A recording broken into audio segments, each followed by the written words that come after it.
Sodium कितने electron दे सकता? मैं NaCl कराना ही नहीं, Na लिखे तो NaCl ही करेंगे, तब नहीं कराना मैं। हाँ, Na कितने एक इलेक्ट्रॉन छोड़ेगा तो क्या बनेगा? आपको वापस वही लिखूंगा मैं, कुछ एक्स्ट्रा नहीं लिखूंगा, इलेक्ट्रॉन। हो गया? अब जरा देखो, एक ऑक्सीजन कितने इलेक्ट्रॉन होना है? एक ऑक्सीजन को ऑक्टेट बनने के लिए 2 इलेक्ट्रॉन्स होना, तो ये O माइनस माइनस बन गया। तो एक ऑक्सीजन के लिए कितने सोडियम होना है आपको? 2 होना है ना, यानी 2 से मैं मल्टीप्लाई कर देना है, कर देना। तो अब ये 2Na प्लस, ये फर्स्ट स्टेप, ये सेकंड स्टेप, ये थर्ड स्टेप, यहाँ क्या है बेटा? O माइनस माइनस है, ये दोनों अट्रैक्ट होंगे, क्या होंगे? कौन सा अट्रैक्शन है? नहीं लिखूंगा मैं अब ये दोनों नजदीक आए तो क्या निकलती? लैटिस एनर्जी निकलती, लैटिस एनर्जी। तो कौन सा मॉलिक्यूल बनेगा जरा बोलो? Na कितने हैं? ऑक्सीजन कितने हैं?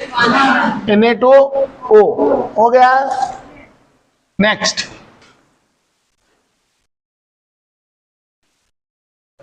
नेक्स्ट एग्जाम्पल, एल्यूमिनियम ले रहा हूं। एल्यूमिनियम को कितने इलेक्ट्रॉन छोड़ना रहेगा बोलो? 3 छोड़ना रहेगा। बोल तो Al प्लस 3 बनाएगा, प्लस 3 इलेक्ट्रॉन छोड़ देंगे। हो गया? एक क्लोरीन कितने इलेक्ट्रॉन लेता? 1 इलेक्ट्रॉन लेता। क्या बनेगा? Cl minus. तो 3 इलेक्ट्रॉन के लिए कितने क्लोरीन होना? हो गया? अब ये एक Al प्लस 3 अकेला और ये 3 Cl माइनस अट्रैक्ट होंगे, दोनों के बीच में क्या है? अट्रैक्शन। लिखना में क्या एनर्जी निकलेंगी? लिखना है? नहीं लिखना। तो मॉलिक्यूल क्या बनेगा? AlCl3। आगे चलना, नेक्स्ट एग्जांपल, एल्यूमिनियम लेंगे। एक एल्यूमिनियम कितने इलेक्ट्रॉन छोड़ता? Al plus 3 electron. एक ऑक्सीजन कितने इलेक्ट्रॉन लेता? 2 इलेक्ट्रॉन लेता। तो ये क्या बनेगा? O minus 2। हो गया? तो मुझे बोलो कितने एल्यूमिनियम इलेक्ट्रॉन देना कि कितने ऑक्सीजन सेटिस्फाई हो जाना? बोलो। तो क्या करना मालूम है? 2 को इससे इंटू करना, 3 को इससे इंटू करना। कितना होगा? Therefore 2Al gives 2Al plus 3 plus 6 electron हो गए। ये ऑक्सीजन किससे मल्टीप्लाई करना? 3O gives plus 6 electron gives 3O minus minus. हो गया? नहीं आया समझ में? हाँ देखो, एक एल्यूमिनियम कितने इलेक्ट्रॉन दे रहा? एक ऑक्सीजन कितने इलेक्ट्रॉन ले रहा? तो एक एल्यूमिनियम बस होता एक ऑक्सीजन के लिए, हाँ या ना? कैसा होता है? एक इलेक्ट्रॉन बच जाता ना, वो भी देना है, ऐसा बचाना नहीं है। तो कितने ऑक्सीजन लेना और कितने एल्यूमिनियम लेना कि इलेक्ट्रॉन बराबर हो जाए। तो अगर एल्यूमिनियम 2 एल्यूमिनियम लिए तो कितने इलेक्ट्रॉन देता हूँ? 6 इलेक्ट्रॉन्स। तो एक ऑक्सीजन कितने इलेक्ट्रॉन ले रहा? तो कितने ऑक्सीजन आना है? 3 होना है ना। तो देखो 3 ऑक्सीजन 2 एल्यूमिनियम इलेक्ट्रॉन कितना दिए और 3 ऑक्सीजन कितने इलेक्ट्रॉन लिए? हो गया? अब ये क्या बनेगा? 2Al प्लस 3 और 3O माइनस माइनस, ये अट्रैक्ट होंगे। ये 30 नहीं है, ऑक्सीजन है।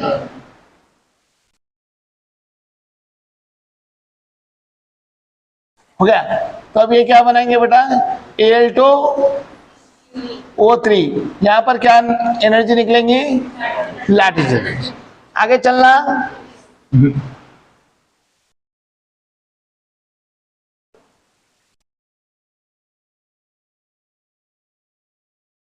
एल्यूमिनियम कितने इलेक्ट्रॉन देगा?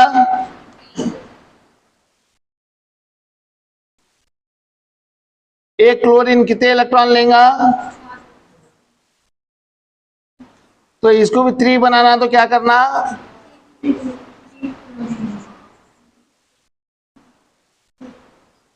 यानी Al+3 और 3Cl- अट्रैक्ट होंगे और क्या बनेंगे बेटा? AlCl3। ये सब क्या बन रहे हैं? मॉलिक्यूल बन रहे हैं, क्रिस्टल बन रहे हैं? ये बोलो। क्रिस्टल बन रहे हैं। इनका स्ट्रक्चर क्या रहता? Crystal lattice. मॉलिक्यूलर स्ट्रक्चर रहता नहीं रहता। ये इलेक्ट्रिसिटी कंडक्ट करते हैं सॉलिड कंडीशन में। कौन से कंडीशन में? मोल्टन स्टेट में इलेक्ट्रिसिटी कंडक्ट करेंगे। हो गया, चलेंगे अब आगे।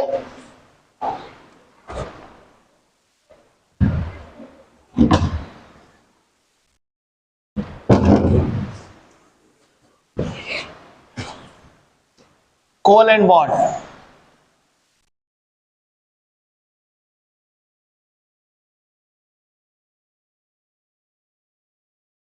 Bond due to sharing.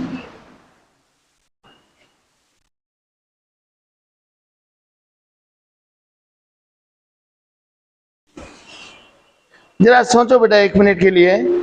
आपके पास गाड़ी है, आपका दोस्त बोला जरा देर में घूम काम पे जाके आता हूं, तो आप बोले ले चाबी दे दिए। वो निकलते ही उसके पीछे भागे पकड़ने को। होता क्या? नहीं होता, क्योंकि दोनों के बीच में शेयरिंग चलती। कभी उनकी चीज इन ले लेते, समझे? आप गाड़ी चाबी में रख के पान के डब्बे में पान लेने के गए थे, गाड़ी निकाल के कोई भागा तो उसके पीछे भागते। तो पहला केस क्या हुआ? Ionic bond. पीछे भाग रहे, स्ट्रॉन्ग अट्रैक्शन, पसीने आ गए तो परवाह नहीं, उसको पकड़ेंगे जरूर। तो वो बहुत स्ट्रॉन्ग फोर्स। और कोवेलेंट में शेयरिंग, दोस्त है लेके गया तो थोड़ी दिल की धड़कनें बढ़ती, कहीं 3 लीटर पेट्रोल है 2 लीटर न जला दे, इतना ही होगा, उससे ज्यादा कुछ भी नहीं होगा, उतना ही होगा ना। तो कोवेलेंट बॉन्ड में क्या हो रहा है? इलेक्ट्रॉन की शेयरिंग हो रही है। तो शेयरिंग हो रही है तो स्ट्रॉन्ग फोर्स रहेगा या वीक फोर्स रहेगा? वीक। लेके भाग जाना नहीं ना, शेयरिंग कर ले रहे दोनों भी शेयरिंग कर ले रहे। जब लेके भाग जाता बोलो छीन लेता, जब चालू होगा अट्रैक्शन, तो समझे पीछे भागने का। तो देखो बेटा, इसके अंदर पहले अपन करेंगे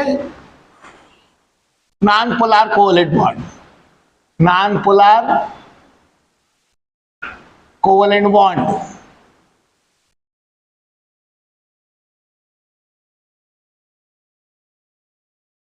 ये किस में होता मालूम है? सेम टाइप के एटम्स में होता है, जिनको क्या बोलते हैं?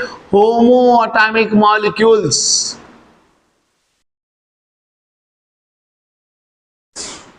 बायोलॉजी से भी याद रख सकते हैं आप लोग। क्या मतलब होता है आप लोगों को मालूम है? नहीं बोलने वाला हूं।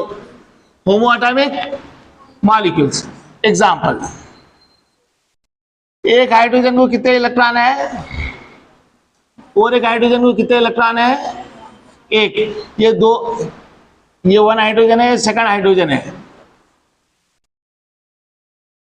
Each hydrogen H atom has 1 electron. Therefore H1 second H1। अब दोनों शेयरिंग कर लेंगे। शेयरिंग करके क्या है? ये 1 इलेक्ट्रॉन ये हाइड्रोजन का, ये 1 इलेक्ट्रॉन एक हाइड्रोजन का। ये आटम को मैं स्फीयर बना दिया, ये आटम को मैं स्फीयर बना दिया। तो ये क्या बना दिए? HH बॉन्ड बन गया। HH bond. ये क्या है बेटा? H2 molecule. क्या है ये? H2 molecule. ये डॉट से बता रहे नहीं बता रहे इलेक्ट्रॉन को? This is called Lewis dot structure. This is Lewis dot structure, कोई डाउट? हाइड्रोजन हाइड्रोजन सेम है, एक ही जात के है, तो होमो एटॉमिक मॉलिक्यूल्स हुए। Second example, chlorine 1s2 2s2 2p6 3s2 3p5, so it needs how many electrons? 1. Similarly, second chlorine also has the same situation, last 3p5, it also needs 1 electron, so one chlorine shares its 1 electron with the another chlorine. तो ये chlorine के outer most shell में कितने electron से count करो? 7. तो octet rule होना पूरा कंप्लीट। ऑक्टेट रूल बोलते 8 इलेक्ट्रॉन्स है ना आउटर मोस्ट शेल में, तो आप पूछेंगे सर यहाँ तो नहीं हुआ ना, यहाँ डुप्लेट कॉन्फ़िगरेशन हुआ हीलियम का। अब ये एक इलेक्ट्रॉन, दूसरा क्लोरीन एटम, कितने इलेक्ट्रॉन है डाल रहा हूं देखो आप लोग, 7 इलेक्ट्रॉन्स। अब ये दोनों को मैं कंबाइन कर दे रहा हूं, बोल दो शेयरिंग होंगी इनकी। क्लोरीन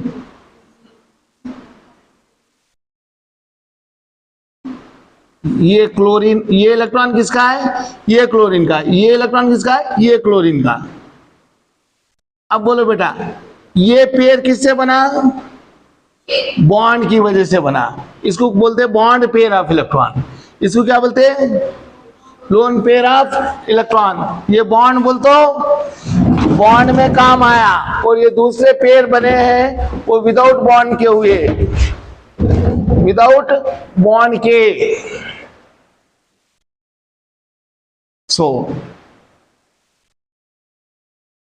बॉन्ड पेयर कितने बॉन्ड पेयर? 1। लोन पेयर कितने बोलो? काउंट करो ईमानदारी से। 6 है। लोन पेयर कितने हुए? 6। और बॉन्ड पेयर कितने हुए? तो टोटल पेयर कितने हुए? 7। 7 टू ज़ा इलेक्ट्रॉन्स 14 है, लेकिन एक एक को देखो कितने इलेक्ट्रॉन्स है। हो गया? घर का है गौतम के बाजू में, आप लोग का ही है या रेंट से? रेंट से, चलो कोई बात नहीं। आपका रेंट का है या ओन है? तो आप अपने फ्रेंड को ले जाके क्या बोलते? घर किसका है बोलते हो? नहीं, मेरा घर ये है बोलते ना, करेक्ट है। पापा किसको भी लाए तो ये घर मेरा है बोलते ना, मम्मी भी लाएगी तो किस फ्रेंड को ये घर मेरा है बोलते ना। आखिर घर किसका है? सबका है, शेयरिंग का है। समझा? तो यहाँ भी शेयरिंग हुई। देखो ये 2 इलेक्ट्रॉन इसके भी है, ये 2 इलेक्ट्रॉन इसके भी है। So total 7 pairs, 7 pairs of electrons, but each atom has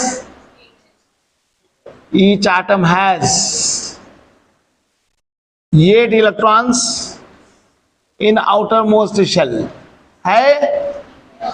अगर हर एक आटम को 8 इलेक्ट्रॉन है तो 16 होना ना, लेकिन 14 है। मतलब क्या हुआ?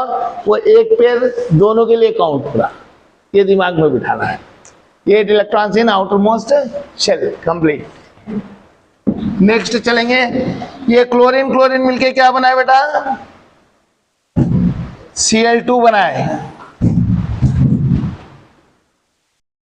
अब देखो फ्लोरीन 1s2 2s2 2p5, कितने इलेक्ट्रॉन होना है इसको? सेकंड वाले को भी कितने होना है? 1 होना है।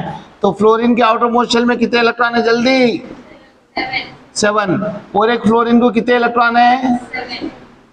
7। एक एक शेयर कर लेंगे।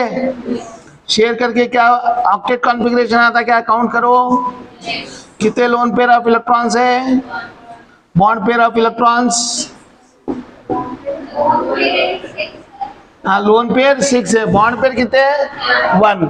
तो सेम सिचुएशन हो गई। क्या बनेगा है? F2 molecule. सेम टाइप के एटम्स है तो कौन सा मॉलिक्यूल बोल रहे हैं इसको? अलग अलग टाइप के एटम्स है तो क्या बोलते हैं? Hetero atomic. हेटेरो एटॉमिक क्या बनाएंगे? Polar covalent bond. This one is R bar, this one angle is taken in anti-clockwise direction, then the V bar will be in this direction. This one is V bar. So this V bar is perpendicular to R bar. V bar is perpendicular to omega bar. Means this angle is 90 degree. This angle is also 90 degree. If you take this one is the first diagram, second diagram is, if this one is R bar, this one is omega bar, and you are moving the R bar in this direction. This one I am going to take minus theta. Why? Because it is clockwise. So V bar will be in downward direction. V bar in downward direction. तो इसको क्या लिखते हैं बेटा? V bar equals to omega bar cross R bar. लेकिन इसको लिखेंगे अपन V bar equals to minus R bar cross omega bar.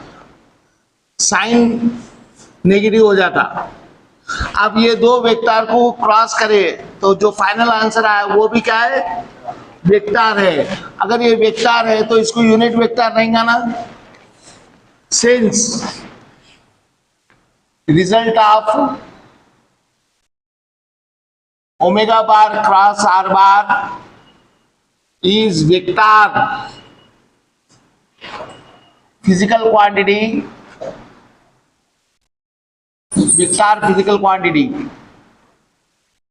that is V bar. Therefore V bar has unit vector, therefore unit vector of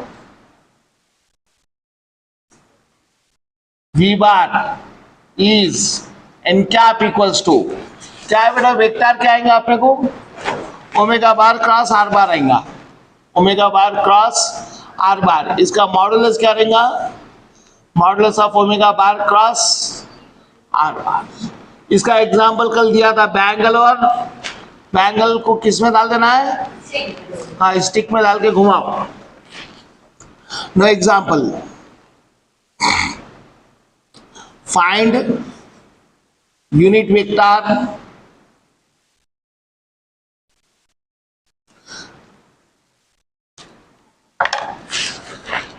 अब एक चीज पढ़ेंगे अपन, समझेंगे. यहाँ ज्यादा पढ़ा लिखा सलाम है अपना, समझे? उन समझते कि बहुत पहले बहुत एक्सपीरियंस हो गया. अब देखो यूनिट वेक्टर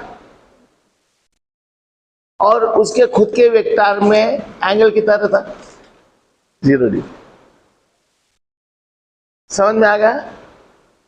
सही बात है या करेक्ट? गलत बात है? सही बात है. अब आप लोग सोचो जरा, आर बार क्रॉस ओमेगा बार है ना, आर बार क्रॉस ओमेगा बार, यानी आर बार और ओमेगा बार और उसके यूनिट वेक्टर के बीच में एंगल कितना है? 90 डिग्री है. देखो ये ओमेगा बार आर बार और ये वी बार है. वी बार नहीं ले बोल रहा हूं मैं, ओमेगा बार और आर बार, और वी बार के यूनिट वेक्टर के बीच में एंगल कितना है? 90 डिग्री. प्रोडक्ट नहीं बोला मैं, वी ओमेगा बार और आर बार, और बोल रहा हूँ क्रॉस नहीं बोल रहा हूँ. क्रॉस बोले तो वो वी बार ही बन जाता. तो ओमेगा बार और आर बार से वी बार 90 डिग्री बना रहा, तो वी बार का यूनिट वेक्टर भी 90 डिग्री बनाएगा, लेकिन वी बार से 0 डिग्री बनाएगा. तो देखो बेटा, फाइंड यूनिट वेक्टर ऑफ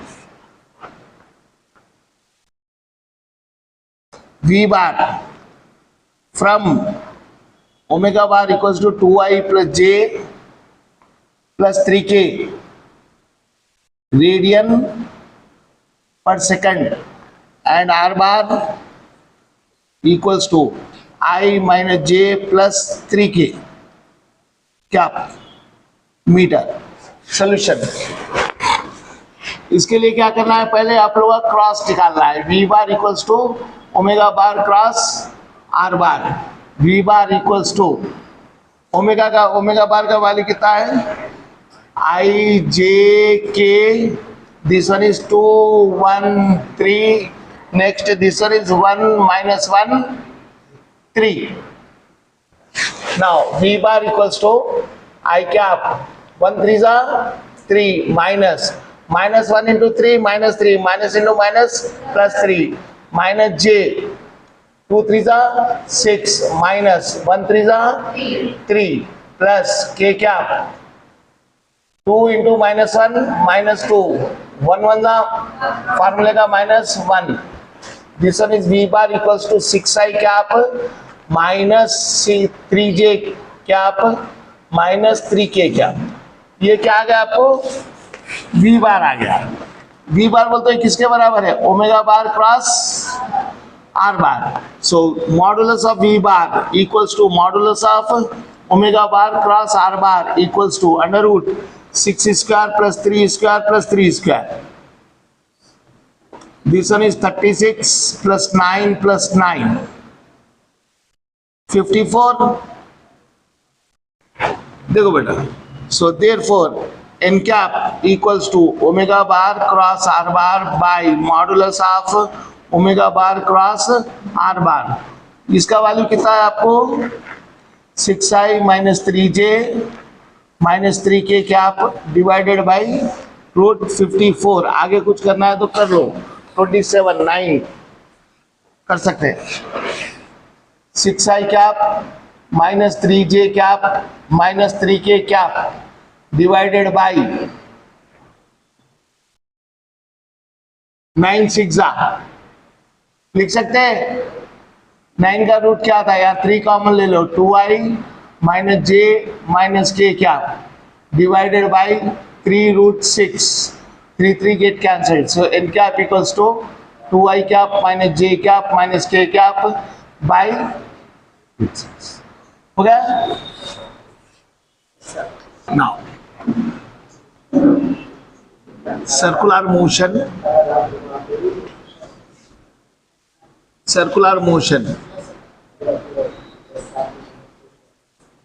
देखो बेटा, uniform circular motion, non uniform circular motion. Uniform circular motion बोल तो क्या रहेगा, ओमेगा इज कांस्टेंट, ओमेगा नहीं बदलेगा। ओमेगा नहीं बदला तो एंगुलर एक्सेलरेशन क्या रहेगा, अगर एंगुलर वेलोसिटी नहीं बदलती तो एंगुलर एक्सेलरेशन क्या रहेगा, 0. So therefore angular acceleration equals to 0. ये नॉन यूनिफॉर्म मोशन में ओमेगा इज वेरिएबल, ओमेगा बदल रहा, ओमेगा बदल रहा बोल तो इसमें क्या है, अल्फा है, अल्फा, इसको क्या बोलते हैं, angular acceleration is not equal to 0. अब इसमें इक्वेशंस नहीं आएंगे अगर आप लोग है नहीं, dv by dt equals to 0 है, मान लो चेंज इन वेलोसिटी 0 है तो v is equals to u plus at formula लगता। एक्सेलरेशन 0 है तो ये तो आता ही नहीं, ये नहीं आया तो इसका मतलब है इनिशियल वेलोसिटी फाइनल वेलोसिटी के बराबर है, यानी वेलोसिटी बदली नहीं। अगर बदलती है तो इक्वेशंस आएंगे। So no equations of motion, no equations of motion, या equations of motion exist। देखो बेटा, अब अल्फा को पढ़ रहे अपन, angular acceleration, angular acceleration, angular acceleration को किससे बताएंगे अपन, अल्फा से। चलना आगे, एंगुलर एक्सेलरेशन का डेफिनेशन क्या होगा, देखो alpha is equal to D omega by, definition कैसा देंगे, rate of change of angular velocity.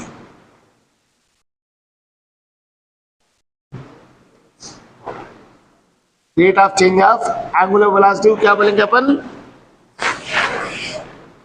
Angular acceleration बोलेंगे। इसको क्या बोलेंगे, इंस्टेंटेनियस एक्सेलरेशन। तो अल्फा के तीन इक्वेशंस आएंगे, क्या मालूम है, एक omega 2 minus omega 1 by T2 minus T1, इसको आप delta omega by delta T भी लिख सकते हैं।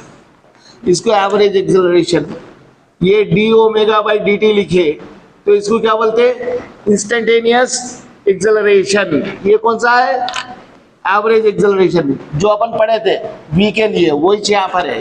ये एवरेज एक्सेलरेशन, ये इंस्टेंटेनियस एक्सेलरेशन। सुनाओ यूनिट लिखेंगे, ओमेगा का यूनिट क्या है, रेडियन पर सेकंड, टाइम का यूनिट क्या है, सेकंड, तो ये क्या होगा बेटा, रेडियन पर सेकंड स्क्वायर।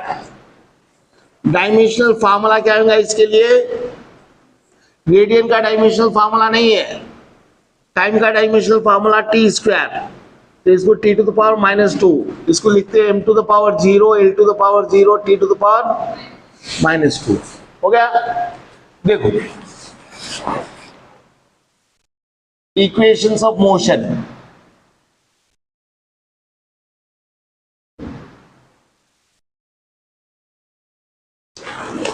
u को क्या बोलते हैं,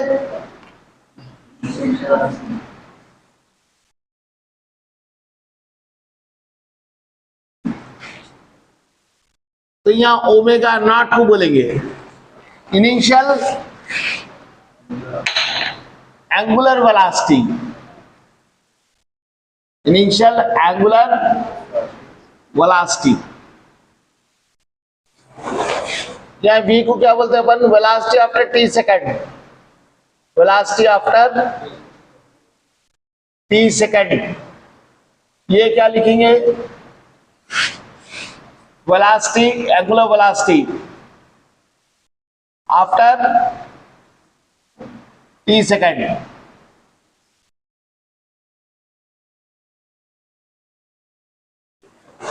या a को क्या बोलते हैं बेटा, एक्सेलरेशन, या अल्फा को क्या बोलेंगे, एंगुलर एक्सेलरेशन, या एस को क्या बोलते हैं, डिस्प्लेसमेंट, या थीटा को क्या बोलेंगे, एंगुलर डिस्प्लेसमेंट। और क्या इसमें, बस टी तो टाइम टू टाइम ही रहेंगी। Now first formula v is equals to u plus A T, तो ये फार्मूला क्या बन जाएगा, omega is equals to omega naught plus alpha T.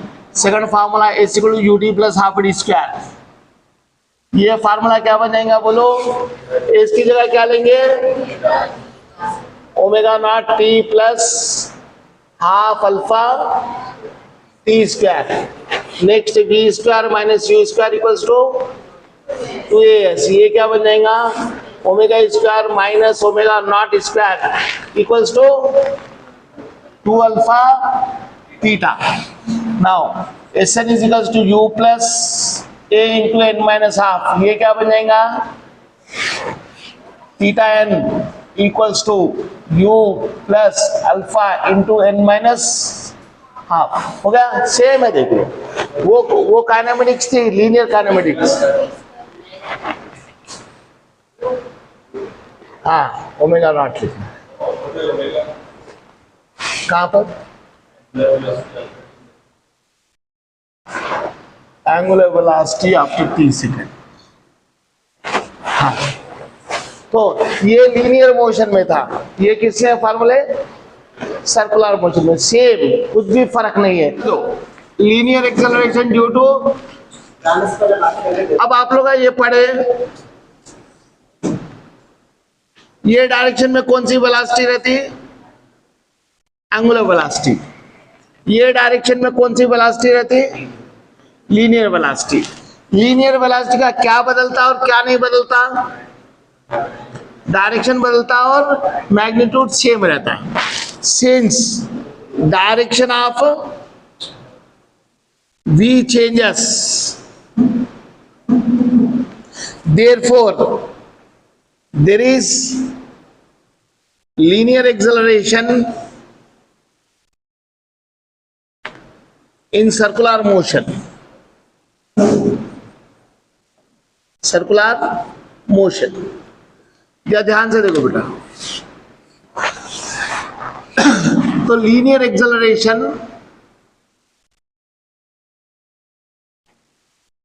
ए, ये दो है, एक है सेंट्रीपिटल एक्सेलरेशन,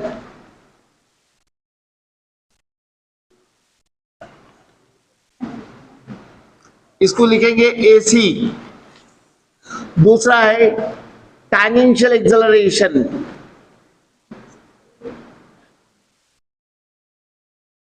इसको लिखेंगे एटी। ध्यान देंगे आप लोग, वापस सर्कल ड्रा कर रहा हूं मैं, यहां पर एक टैंजेंट ले लिया, यहां पर एक टैंजेंट ले लिया, ये वेलोसिटी v है, ये भी वेलोसिटी v है, मैग्नीट्यूड सेम। ये जो चेंज हो रहा डायरेक्शन, कौन से डायरेक्शन में चेंज हो रहा बोलो? ये डायरेक्शन में, इसके पैरेलल कौन है? ये है ना, तो ये एक्सेलरेशन है, तो ये असल में एक्सेलरेशन टुवर्ड्स द सेंटर रहता, टुवर्ड्स सेंटर, इसको बोलते हैं सेंट्रीपिटल एक्सेलरेशन। किसकी तरफ रहता? सेंटर की तरफ एक एक्सेलरेशन। दूसरा एक एक्सेलरेशन रहता है, यहां पर मैं तो हॉरिजॉन्टल बता दिया मैं। अब दूसरा डायग्राम डालूंगा, जरा ध्यान से देखेंगे। यहां पर मैं वेलोसिटी लिया, टैंजेंशियल वेलोसिटी, यहां पर भी टैंजेंशियल वेलोसिटी लिया, तो ये एक्सेलरेशन कैसा रहेगा? ये रहेगा, ये भी, ये भी, ये एक्सेलरेशन है। ये एक्सेलरेशन हॉरिजॉन्टल है, वर्टिकल है या इंक्लाइंड है? इंक्लाइंड है। तो एक किधर रहेगा? एक्सेलरेशन का पार्ट इधर रहेगा, एक पार्ट रहेगा इधर, ये एक्सेलरेशन का, ये पार्ट को बोलते हैं आप सेंट्रीपिटल एक्सेलरेशन, ये पार्ट को बोलते हैं आप टैंजेंशियल एक्सेलरेशन। इंक्लाइंड ही रहता है एनी टाइम। ये अकेले को बताने के लिए मैं हॉरिजॉन्टल बताया, ये असल में अपने को बोर्ड पे हॉरिजॉन्टल दिखना ना, तो ये बताने के लिए सेंट्रीपिटल एक्सेलरेशन के लिए हॉरिजॉन्टल बताया। यहाँ भी दो है, यहाँ भी दो है, लेकिन आपको अलग बताने के लिए बताया। तो हरदम जब सर्कुलर मोशन में रहती बॉडी, तो उसको दो एक्सेलरेशन रहते हैं। कौन से? और सेंट्रीपिटल एक्सेलरेशन और टैंजेंशियल एक्सेलरेशन। ये centripetal acceleration AC and AT। हाँ, वहां पर टैंजेंशियल एक्सेलरेशन आना है तो कैसा आता है? वापस परपेंडिकुलर, दो परपेंडिकुलर आएंगे, एक इधर आएगा, देखो एक इधर आएगा, ये क्या रहेगा? AC, ये रहेगा AT। फिर बच्चे कंफ्यूज हो जाते हैं, ये कौन सी लाइन है?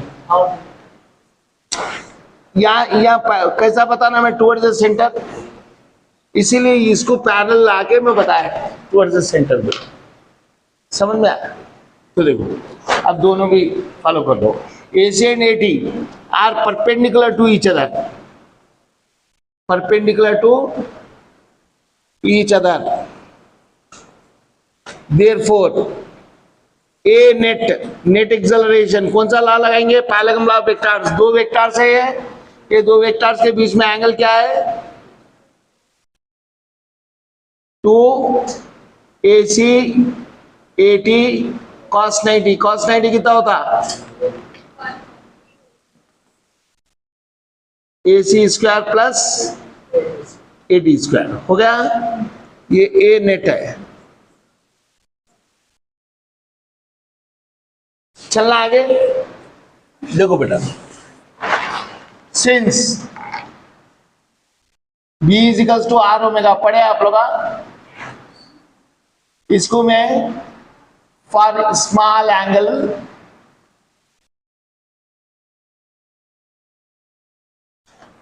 for small angles dv is equals to r d omega.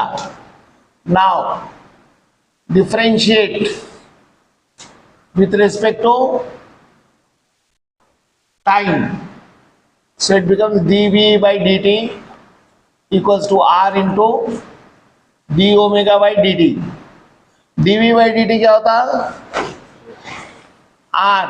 dv by dt क्या होता है? अल्फा. समझ में आया? ये कौन सा है बोल तो? एसी है. एसी बोल तो सेंट्रीपिटल एक्सेलरेशन. तो ये फार्मूला क्या बन जाएगा? Therefore a net equals to under root AC square plus AT square. AC क्या हो जाएगा? R alpha whole square plus AT square. तो ये हो जाएगा R square alpha square plus AT square. कोई doubt? Now centre dynamics of circular motion.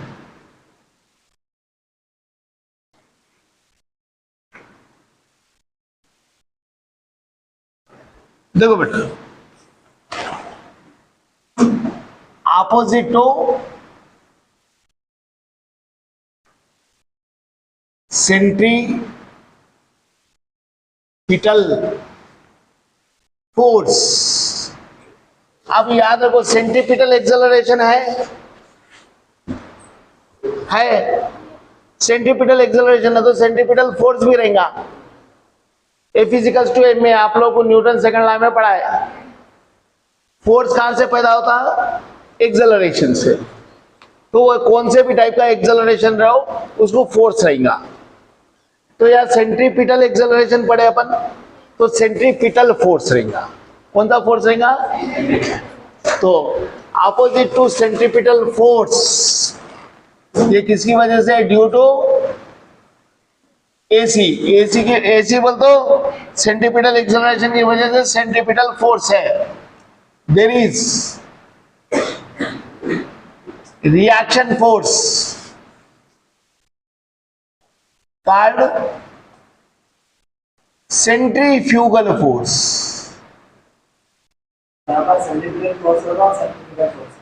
कभी भी कोई भी फोर्स के अपोजिट रिएक्शन रहेगा नहीं रहेगा. न्यूटन थर्ड लॉ के हिसाब से, न्यूटन थर्ड लॉ क्या बोला?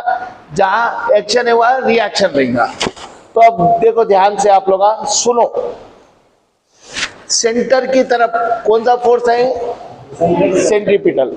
तो सेंटर से और एक फोर्स है, वो कौन सा फोर्स है? Centrifugal force. तो अब इसको डायग्राम से बता देंगे अपन. एक सर्कल डालेंगे खूबसूरत. सर्कल के सेंटर की तरफ कौन सा फोर्स है? सेंट्रीपिटल. सीपी लिखा देखो. अब सेंटर से जो फोर्स है अपोजिट डायरेक्शन में वो कौन सा है? Centrifugal. Centrifugal force. Centripetal force अपने को काम का नहीं है, लेकिन सेंट्रीफ्यूगल फोर्स वो काम का है. सर और एक एग्जांपल, वॉशिंग मशीन में कपड़े तो कभी धोए होंगे, फिर धोने के बाद उसमें ड्रायर में डाले भी होंगे, और उस ड्रायर घुमाने के बाद में कपड़े कहाँ दिखे? दीवारों को लगे हुए दिखे ना. वो क्यों? सेंट्रीफ्यूगल फोर्स की वजह से. किसकी वजह से? सेंट्रीफ्यूगल फोर्स की वजह से. मौत का कुआं एग्जीबिशन में वो आदमी है ना, ऐसा घुमे तो भी गिरता नहीं ना, क्योंकि सेंटर से एक फोर्स निकलता, सेंट्रीफ्यूगल फोर्स. वो दीवार को लगा के रखता. किसको? वो आदमी को. अब मान लो, इमेजिन करो कि एक रूम घूम रहा है. रूम घूम रहा, रूम एक पर्टिकुलर स्पीड पे आ गया और नीचे से फ्लोर निकाल दिए, तो अपन घिरते नहीं, अपन वहां के वहीं रहते. Due to centrifugal force. Center से फोर्स निकलता और सबको वहां का वहीं रख देता. समझ में आया? सेंट्रीफ्यूगल फोर्स क्या होता है? जो सेंटर से निकलता वो अपना काम का है. क्या क्या काम है? जैसे वॉशिंग मशीन बना लिया अपन उससे, समझे. मौत का कुएं में अपन टिकट देके, और आप लोग सर्कस में भी गए होंगे, सर्कस के अंदर एक मेटल का ग्लोब रहता है जाली का, उसके अंदर भी गाड़ी घुमाता है इधर। नहीं देखे तो उसमें देख लो किसमें, यूट्यूब। मेटल का ग्लोब रहता है जाली का, उसके अंदर भी गाड़ी घुमाता है इधर। नहीं देखे तो उसमें देख लो किसमें, यूट्यूब। सब दिख जाते हैं आजकल। तो सेंट्रीफ्यूगल फोर्स सेपरेट करने के लिए काम आता है। अब इसका डेंजर चीज भी है अपने पास। क्या डेंजर है मालूम है? बच्चे गाड़ी चलाते समय ऐसा स्पीड में टर्न करें तो ऐसा क्या होता है, कुछ भी नहीं होता, ऐसा हो जाता है, पेरेंट्स उस्माने ले जाते हैं ड्यू टू सेंट्रीफ्यूगल फोर्स। किसकी वजह से? सेंट्रीफ्यूगल फोर्स की वजह से। वो भी पढ़ना।